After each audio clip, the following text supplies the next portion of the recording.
The Amazing Spider-Man 2 is worth the price of admission. Here's why. Andrew Garfield and Emma Stone. Both are great. Andrew Garfield still makes a great Spider-Man and a great Peter Parker. Emma Stone looks good in anything you put her in and still makes a convincing Gwen Stacy. And they both give a very touching moment near the end of the film. Jamie Foxx and Dane DeHaan are well cast as Electro, also known as Max Dillon, and as Harry Osborn, also known as the Green Goblin. Max Dillon feels like a nobody, and he kind of is a nobody. Which is funny because he's played by Jamie Foxx, whose celebrity status skyrockets above that of an electrical technician / engineer. Dane DeHaan plays the spoiled rich kid who has everything, except a fun childhood, and possibly the rest of his adult life. But unlike the Harry Osborn from Spider-Man 2, Dane DeHaan's Harry Osborn never gets annoying.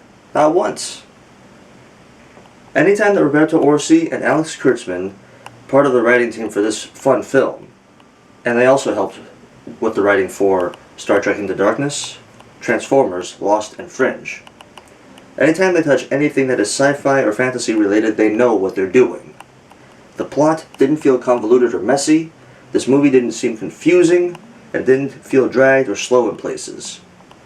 And none of the villains, there were 3, Electro and Green Goblin as mentioned before, and the Rhino, none of them felt like bit parts. Granted, the Rhino did get maybe 5 minutes of movie time at the end of the film, but it was a memorable ending.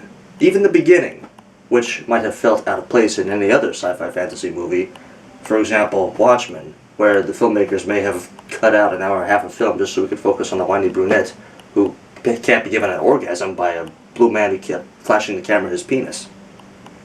In The Amazing Spider-Man 2, the very beginning is well-placed, well-paced, and well-edited.